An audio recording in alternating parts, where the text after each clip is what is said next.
Donc ils se frottent dessus au printemps et ils abîment l'arbre, c'est-à-dire que c'est la future partie menuiserie.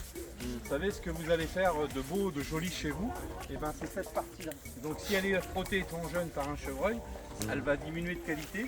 Et pour les futurs skieurs, les utilisateurs, c'est pas de bon augure. Vous savez qu'on appelle le carrefour des Vaux, c'est le démarrage de cet axe. Et derrière ce carrefour, vous avez une allée en forêt qui continue en direction de Paris. Et ici,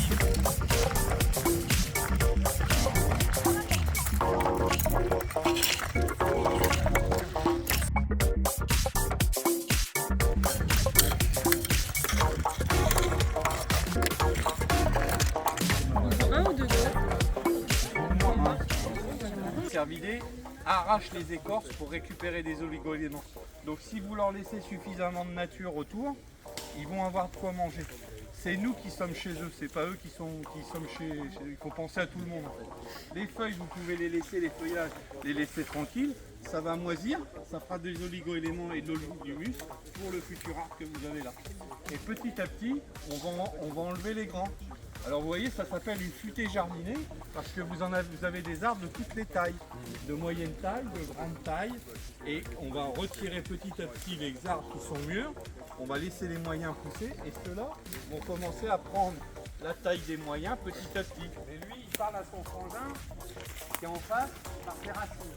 Et si ces racines ne sont pas assez longues pour aller parler à son frangin en face, il va transmettre au hêtre qui est là, au chêne, et il va envoyer des messages.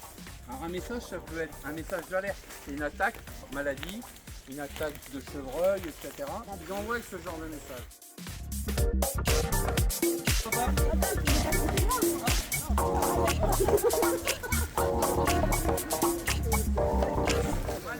C'est du foncier, ça se transmet. Un arbre, ça se transmet. Et dessus, en dessous d'un arbre, on peut embrasser sa première fiancée, on peut y dormir. On peut ici balader tout simplement dans sa forêt, faire du bois de chauffage pour se chauffer l'hiver. Il y a une vie avec une forêt. Et c'est pas seulement en se baladant dedans, il y a aussi une vie après. La forêt, on peut en vivre, on peut faire des meubles. Avant, les anciens, ils faisaient scier des chênes pour faire la salle à manger. Quand on se mariait, on faisait faire une salle à manger. Vous voyez, c'est ça la vie d'une forêt. Et c'est pas autre chose, on a les pieds sur terre et la tête au soleil.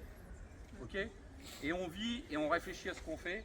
La nature, il faut l'observer, il faut la regarder, il faut la respecter. Et puis, c'est juste un petit peu d'observation. On dit, allez, celui-là, voilà. Je ne sais pas si ça sera l'arbre d'avenir. Hein. Il est peut-être déjà un peu trop dégagé. Je ne sais pas. Mais j'ai essayé. Et 2-3 mètres plus loin, j'ai laissé un confrère. Et 2-3 mètres plus loin, j'en laisse un confrère.